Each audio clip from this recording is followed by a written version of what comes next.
નમસ્કાર, આપ જોઈ રહ્યા છો સ્પાર્ક ટુડે ન્યૂઝ। વીર સાવરકર સ્મૃતિ કેન્દ્ર દ્વારા વડોદરા શહેરમાં એક ખાસ વ્યાખ્યાનનું આયોજન કરવામાં આવ્યું હતું, જેમાં ભારતીય જનતા પાર્ટીના નેતા અને દિલ્હી સ્થિત ઇન્ડિયા ફાઉન્ડેશનના સંસ્થાપક રામ માધવજી જેઓને ખાસ આમંત્રિત કરવામાં આવ્યા હતા। તેઓ વડોદરા શહેરના આ કાર્યક્રમમાં હાજરી આપવા માટે પહોંચ્યા હતા। આ વ્યાખ્યાનનો વિષય હતો નઈ શતાબ્દીમાં હિન્દુત્વ અને રાષ્ટ્રીયતા। हिंदुत्व और राष्ट्रीयता विषय पर आ व्याख्यान आयोजन करवामां आव्युं, जेमां खास वक्तव्य भारतीय जनता पार्टी नेता और इंडिया फाउंडेशन संस्थापक राम माधवनुं रह्युं हतुं। तेमना द्वारा सुंदर वक्तव्य आपवामां आव्युं हतुं। आ एक कार्यक्रम आयोजित करवामां आव्यो हतो खास करीने वीर सावरकरजीनी 140મી जन्म जयंतीना अवसरना भागरूपे आ कार्यक्रम योजवामां आव्यो हतो। जहां पर 1927 में भारत का पहला छत्रपति शिवाजी महाराज का मंदिर निर्माण हुआ हो, जिस स्थान पर 1938 की 23 जनवरी को शाम को 6 बजे स्वयं वीर विनायक दामोदर सावरकर जी ने प्रवचन किया हो और जिसको महाराजा सयाजीराव गायकवाड़ ने स्वयं सुना हो, ऐसी ऐतिहासिक तपोभूमि तपस्थली पर उपस्थित आदरणीय राम माधव जी का परिचय देने के लिए मैं उपस्थित हुआ हूं। मेरा सौभाग्य है कि मेरे जैसे अनेक कार्यकर्ता, अनेक युवा उनके तत्वाधान में, उनके आशीर्वाद और मार्गदर्शन में राष्ट्रीयता का पाठ सीखने का प्रयास कर रहे हैं। राम माधव जी बाल्यकाल से राष्ट्रीय स्वयंसेवक संघ के स्वयंसेवक हैं। पिछले 40 सालों से राष्ट्रीय स्वयंसेवक संघ के प्रचारक हैं। अपना पूर्ण जीवन उन्होंने मां भारती के लिए समर्पित किया है। तहसील ब्लॉक कक्षा से शुरू करके जिला कक्षा, प्रांत कक्षा तक विभिन्न दायित्वों को संभालते हुए संघ की जो परिधि है उससे बाहर जाकर संघ के विस्तार करने का निरंतर प्रयासरत रहे आदरणीय राम माधव जी। उन्होंने संघ के प्रवक्ता के रूप में भी जिम्मेदारी संभाली है। बीच में एक प्रयास चला था, क्या हम साथ में बैठ सकते? बैठ के पूरे व्यापक विषय पर 21वीं सदी में हमको कैसे साथ चलना है, इस पर विचार हो सकता है। यह प्रयास हुआ था 1990 में, 91 में हुआ था, पर हो नहीं पाया, आगे नहीं बढ़ पाया। अंत में हमको मानना पड़ा कि चलो अदालत पे छोड़ देंगे। अदालत पर पूरा विश्वास रखते हुए भी आज मुस्लिम समाज को सोचना चाहिए, अब जो विवाद उठा है ना, इसका कोई समाज के बीच बहस के रास्ते से इसको सुलझा सकते हैं क्या? और जब करते हैं तो एक व्यापक, एक हम सब मिलकर एक व्यापक एक स्कीम बनाए। भाई इस सारे विषय को कैसे हम संभालें?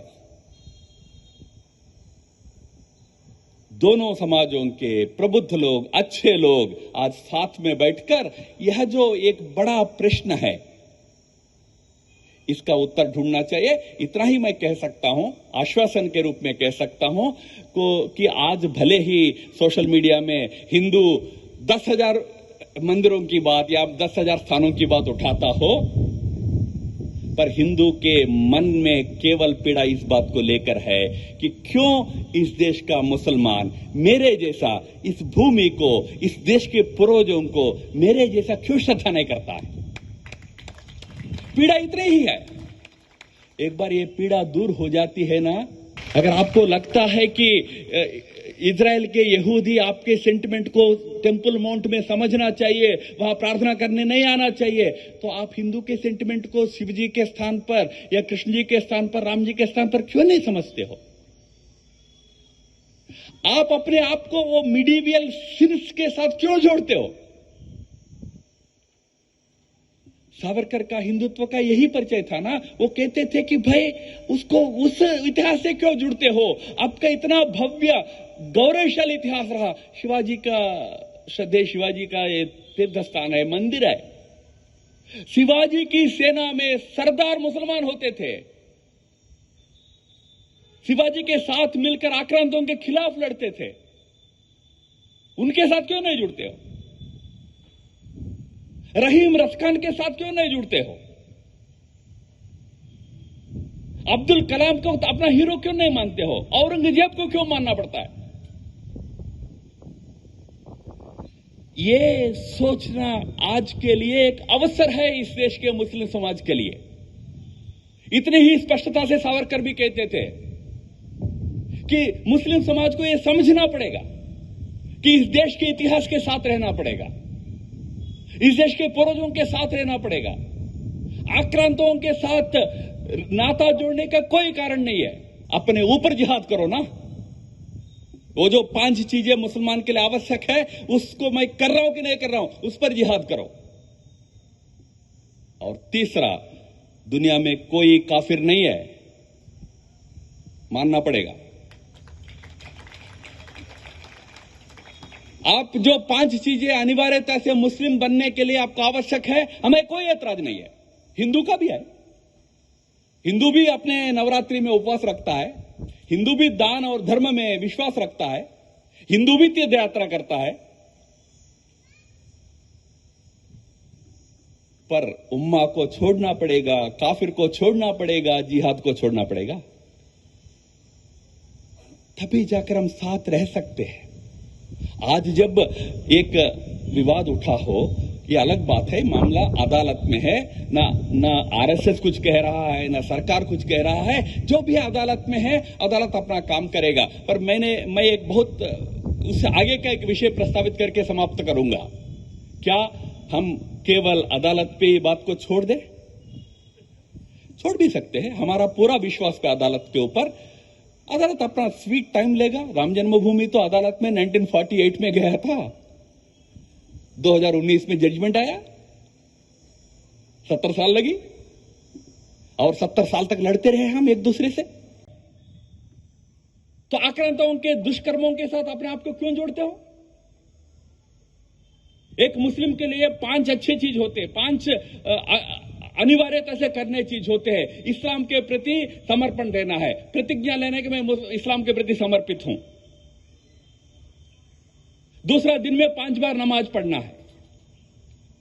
तीसरा, जकात देना है, यानी दान देना है, गरीबों के लिए कुछ ना कुछ करते रहना है। चौथा, रमजान के 1 महीने तक उपवास रखना है। 5वां, जीवन में कम से कम एक बार हज यात्रा पे जाना है। वो 5 करो ना, हम कहां विरोध कर रहे हैं। पर 3 और चीज है, इससे मुसलमानों को बचना पड़ेगा। वो उनके सामूहिक सोच की चीज है। एक है, सारे मुसलमान एक उम्मा है। हमारा कोई देश से नाता नहीं है, हम एक समाज, हम एक राष्ट्र है, मुसलमान एक राष्ट्र है। ये सोच को छोड़ना पड़ेगा।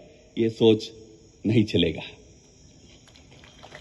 आपको इस देश को मानना पड़ेगा, देश को, संविधान को मानना पड़ेगा, अदालतों को मानना पड़ेगा। इस देश का एक नागरिक, समान नागरिक के रूप में रहना पड़ेगा। उम्मा को छोड़ना पड़ेगा। दूसरा, जिहाद की कल्पना को छोड़ना पड़ेगा। जब तक ये पीड़ा रहेगी, इस देश के समाज के अंदर तनाव रहेगा। तो सावरकर जी को स्मरण करते समय, यह सावरकर जी का हिंदुत्व था, इस देश को एक करने वाला, साथ रखने वाला। 21वीं सदी में भारत को बहुत कुछ करना है, पर पहले हम सबको एकत्र होना है। 130 करोड़ भारतवासी एक होना है। एक होने का आधार यह हिंदू संस्कृति, हिंदू सभ्यता, जिसको सावरकर ने वो वाक्य में कहा, पितृभू पुण्य भू, पूर्वजों की भूमि, पुण्य भूमि, ये हम सबको मानना है। इस पर हम बात करें, चर्चा करें, हम एक समाधान निकालने का प्रयास करें। इतना विचार आपके सामने रखते हुए, और एक बार मुझे जो अवसर मिला है, इसके लिए जिगर जी और सबको बहुत बहुत धन्यवाद देते हुए मेरे वाणी को विराम देता हूं। नमस्कार। आज रोज વીર સાવરકરજીની 140મી જન્મજયંતિ પ્રીત્યર્થ માનનીય રામ માધવનું અમે કાર્યક્રમ રાખેલો, એમના ભાષણનો, અને એમના ભાષણમાં ખૂબ સારી રીતે સાવરકરજીનું વ્યક્તિમત્વ, સાવરકરજીના વિચાર, સાવરકરજીનું હિન્દુત્વ અને હમણાં જે ચાલી રહ્યું છે એ વિષય પર કેવી રીતે આપણે એ કરી શકીએ, નિર્ણય શક્તિ પ્રસાર કરીએ, એના માટે એમનું માર્ગદર્શન હતું. અને સાવરકરજી પ્રત્યે એમને જે વાંચન કરેલું હતું એ ખૂબ અગત્યનું હતું, કારણ કે એમાં સાવરકરજીના જે વિશે જે ગેરસમજ થાય છે કેટલીક વાર એ આનાથી દૂર થઈ એવું લાગે છે અમને. શું નામ આપનું? અનિલ કાનિટકર. કોણ કોણ ઉપસ્થિત રહ્યું હતું કાર્યક્રમમાં? કાર્યક્રમમાં તો અમારા હિસાબે કહીએ તો આ બહુ ખૂબ યશસ્વી કાર્યક્રમ થયો છે, કારણ કે લગભગ 600થી 700 માણસો પિન ડ્રોપ સાયલન્સમાં બેઠા હતા અને શાંતિથી એમને સાંભળ્યા. અને આ એમના લીધે અને સાવરકરજીના લીધે, સાવરકરજીના જન્મજયંતિ નિમિત્તે આ કાર્યક્રમ હતો અને રામ માધવ જેવા વક્તા હતા અને અભ્યાસક હતા, એમના લીધે આ કાર્યક્રમ ખૂબ સફળ થયો, સંપન્ન થયો એવું અમને લાગે છે. અને વડોદરાના લોકો પ્રત્યે અમે અમારી લાગણી વ્યક્ત કરીએ છીએ કે આવો સાથ સહકાર અમને આપે તો અમે આનાથી પણ વધારે સારા કાર્યક્રમો પણ કરવાનો વિચાર કરીશું. ધન્યવાદ. આપનો પરિચય? અનિલ કાનિટકર. હું વીર સાવરકર સ્મૃતિ કેન્દ્ર સંસ્થાનો જ્યાં સુધી છું ત્યાં સુધી તો આપણે સાવરકરનું જે એક નામ આપણા હૃદયમાં કોરાયેલું છે એ એવું ને એવું જ રહેશે અને એમના વિચારો ને પચાવવાની શક્તિ આપણને પરમ કૃપાળુ પરમેશ્વર આપે એવી અભ્યર્થના. ये समय ज्ञानवापी का जो मुद्दा है वह पूर्ण रूप से कोर्ट का अधीन है, तो अदालत में जो भी निर्णय होगा उसके अनुरूप सबको चलना चाहिए. इस समय अदालत के अंदर है, पर क्या ज्ञानवापी का जो इस समय विषय उठा है उसको एक अवसर मानकर हम सब लोग, दोनों समाज साथ बैठकर व्यापक कई मुद्दों पर चर्चा कर सकते हैं. क्या वंस एंड फॉर ऑल इस प्रकार के जो विभाजन हमारे बीच में, इसको समाप्त करने का कोशिश हो सकता है क्या? इस पर भी सोचना चाहिए. सर लेकिन जिस तरीके से कुतुब मीनार, फिर ताजमहल, इसलिए सर इसलिए मैंने कहा एक बार साथ बैठकर पूरे विषय को लेकर हम सब 21वीं सदी में एक समाज, एक देश के रूप में साथ बैठने के लिए हम सबको क्या क्या करना चाहिए, किन किन विषयों को लेकर चर्चा करना चाहिए, एक बार साथ बैठकर, थोड़ा समय भी क्यों नहीं लगे तो विचार करना अच्छा रहेगा. Sir Thank you. मुफ्ती के उनकी बेटी अब राजनीति में आ रही है, कुछ उनसे उम्मीद रखेंगे सर? भारत एक लोकतांत्रिक देश है, सबको अपना अपना राजनीति चलाने का अधिकार है. किसी का वंशवाद की राजनीति करना है उनको भी छूट मिलता है इस देश में, किसी को सच्ची राजनीति करना है उनको भी छूट मिलेगा.